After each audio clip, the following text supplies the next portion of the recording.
थोड़ा सा विनोद बेलार्दी जिंदाबाद, जिंदाबाद। ताली बजा के स्वागत किया जाए। क्योंकि इतना बड़ा भोज इतने बड़े लोगों के लिए ये बिहार में कोई नेता नहीं करते हैं। अब मजबूती से इस बार उल्टा होने वाला है।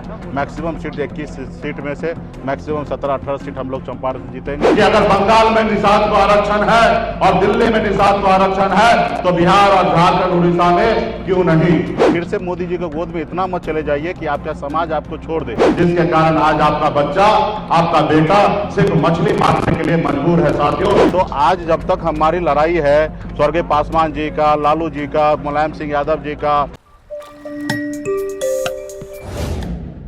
और विशेष तौर पे हमारे नूरुल ओहदा साहब को भी धन्यवाद देता हूं कि उन्होंने 6 साल का नौकरी छोड़कर और वीआईपी पार्टी पे भरोसा जताकर आज हमारे हाथ को मजबूत करने के लिए यहाँ पे आए। इसको विशेष तौर पे धन्यवाद देता हूँ। और एक अनोखा, आज जब मैं सभागार में आ रहा था तो एक अनोखा आप लोगों ने स्वागत किया था क्रेन से, महामाला जो आपने गेट पे जो हमें समर्पित किया है, इसके लिए भी धन्यवाद देता हूं। और इतने बड़ी संख्या में 5000 से अधिक लोगों के लिए आपने मछली चावल का जो भोज किया है उसके लिए भी आप सभी को धन्यवाद देता हूं। क्योंकि इतना बड़ा भोज इतने बड़े लोगों के लिए ये बिहार में कोई नेता नहीं करते हैं। आप पटना में जाइएगा तो वहां पे हलवा पूरी तरकारी खिला के आपको नेता लोग भेज देंगे, लेकिन ये वीआईपी पार्टी का ही ताकत है कि मछली चावल का भोज आप लोगों को करा रहे हैं। इसके लिए जिला कमेटी के सभी नेतागण को भी बहुत बहुत धन्यवाद देता हूं। साथियों, और बड़े संख्या में यहाँ पे माता बहन नौजवान साथी आए हैं। बस आप लोगों से और एक आग्रह करूंगा कि अगर इस समाज में, इस संसार में अगर सर उठाने लायक अगर बनना है तो 2 काम करना है। एक काम, एक रोटी कम खाइए लेकिन अपने बच्चे को पढ़ा लिखा के काबिल बनाइए। जब तक आपका बच्चा पढ़ेगा लिखेगा नहीं तब तक इस समाज में सर उठा के नहीं जिएंगे। तो इसलिए 1000 तकलीफ होगा आपको, उस सब तकलीफ को झेलना है और लेकिन अपने बच्चों को पढ़ा लिखा के आगे बढ़ाना है। और दूसरा, अपने अधिकार के लिए संघर्ष कीजिए, अपने अधिकार के लिए लड़ाई कीजिए। जैसे कभी आपके पूर्वज ने अंग्रेज से लड़ाई लड़ा और लाखों की संख्या में शहीद हुआ और उसके बाद ये देश आजाद हुआ साथियों। और आजाद भारत में आज आप सांस ले रहे हैं, ये आपका पूर्वज का देन है साथियों। आज जो हम लोग आरक्षण की लड़ाई लड़ रहे हैं कि अगर बंगाल में निषाद को आरक्षण है और दिल्ली में निषाद को आरक्षण है तो बिहार और झारखंड उड़ीसा में क्यों नहीं। ये लड़ाई सवाल आज जब हम कर रहे हैं, काश अगर 30-40 साल, 50 साल पहले, 70 साल पहले जब देश आजाद हुआ, जब बंगाल में आरक्षण मिला, दिल्ली में आरक्षण मिला, तो अगर काश अगर उस समय में हमारे लोग पूर्वज अगर संघर्ष करते, लड़ाई लड़ते मजबूती से, तो आज हमारे समाज को आरक्षण मिल गया होता और आज हमें लड़ाई नहीं लड़ना पड़ता।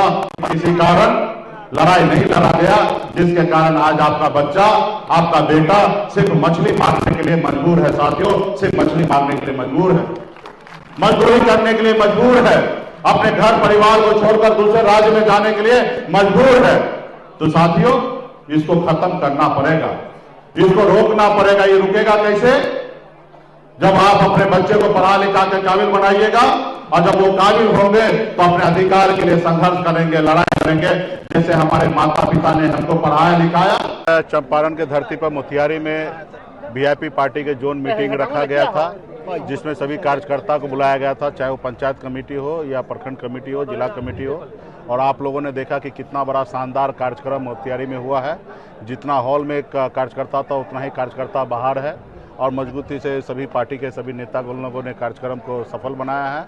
और आप जान रहे हैं कि चुनावी महीना है, कुछ ही महीना में चुनाव होना है और वीआईपी पार्टी महागठबंधन का मजबूत हिस्सेदार है, साथी है। और इस बार हमारा मानना है कि पूरे बिहार में हमारी सरकार बनेगी। तेजस्वी जी के नेतृत्व में बिहार में सरकार बनना है, वीआईपी पार्टी के नेतृत्व में सरकार बनना है। और इसके लिए हम लोग तमाम पूरे बिहार में, हर जिला में, हर प्रखंड में, हर जगह जाके अपने आप को तैयारी कर रहे हैं। पिछली बार भी आपने देखा कि मोतिहारी लोकसभा सीट पर वीआईपी पार्टी लड़ा और महज सिर्फ 80,000 वोट से हम लोग हारे, जहाँ पे 4 लाख 5 लाख वोट से पिछली बार महागठबंधन हारा था, यहाँ पे सिर्फ 80,000 में हारे। लेकिन कुछ कमी के कारण हम लोग हारे हैं, जिसके लेके इस बार हमारे पार्टी जो है बूथ स्तर पे कमेटी बना रहे हैं और इस बार स्वयं अपनी पार्टी अपने झंडा के तहत हम लोग मैक्सिमम सीट चंपारण की धरती पर लड़ेंगे, क्योंकि चंपारण में मैक्सिमम सीट महागठबंधन हारे हैं और हारा हुआ सीट मैक्सिमम हम लोगों को मिलना है और इस बार ज़्यादा से ज़्यादा सीट मिलेगा। और इस चंपारण में वीआईपी पार्टी का एक अपना ताकत है। 2020 में हमें पता है कि हम लोगों ने एनडीए में था, जिसके कारण यहाँ पे मैक्सिमम सीट चंपारण में जीता गया था और इस बार हम लोग महागठबंधन का हिस्सेदार हैं और मजबूती से इस बार उल्टा होने वाला है। मैक्सिमम सीट 21 सीट में से मैक्सिमम 17-18 सीट हम लोग चंपारण से जीतेंगे और अपनी सरकार बनाएंगे। सर, आज आपकी निशाने पर चिराग पासवान है, क्या बात है? कितने सीटों पे? देखिए, चिराग पासवान जी का मैंने एक इंटरव्यू देखा जिसमें उन्होंने कहा, मोदी जी से आग्रह किए हैं कि जाति आधारित गणना तो हो लेकिन इसका आंकड़ा जो है सार्वजनिक न करे। तो मैं वही चिराग जी को मैं कहना चाहता हूं कि आपके स्वर्गीय पिताजी ने खून पसीना बहाकर बहुत सालों तक लड़ाई लड़ा, आज वो सपना को साकार करने का समय आया है और आप मोदी जी का एक बार तो हनुमान बने तो आपका हाल क्या हुआ? आपका घर परिवार सब तोड़वा दिया, आपकी पार्टी तोड़ लिया और आपके बाहर कर दिया, आपके पिताजी को प्रतिमा बाहर कर दिया। फिर से मोदी जी को गोद में इतना मत चले जाइए कि आपका समाज आपको छोड़ दे। आपके पिताजी का संघर्ष का देन है कि आज जाति आधारित गणना हो रहा है और आप कह रहे हैं कि जाति आधारित गणना हो लेकिन सरकार का आंकड़ा सरकार के पास हो। अब बताइए कि एक आदमी को ऑपरेशन हो और ऑपरेशन होने के बाद डॉक्टर साहब बोले कि ये पट्टी जिंदगी में कभी मत खोलिए, आप कभी मत देखिए, तो इससे अच्छा तो इलाज नहीं होना चाहिए। तो आज जब तक हमारी लड़ाई है स्वर्गीय पासवान जी का, लालू जी का, मुलायम सिंह यादव जी का, शरद यादव जी का, तमाम बैकवर्ड लीडर का, बहन मायावती जी का, कि जाति आधारित गणना हो, जिनकी जितने संख्या है उतने उनको हिस्सेदारी मिलना चाहिए। आज बिहार में दलित भाई जो है 22% मालूम गिरा है लेकिन सिर्फ 15% आरक्षण है। हमारी मांग है कि 22% आरक्षण हो। आज बिहार में 37% अति पिछड़ा है तो सिर्फ महज 18% आरक्षण मिल रहा है। हमारी मांग है कि 37% है तो 37% मिलना चाहिए। तो ये पॉलिसी के तहत हम लोग लड़ाई लड़ रहे हैं और आप ये कह रहे हैं कि इसका जाहिर नहीं करें।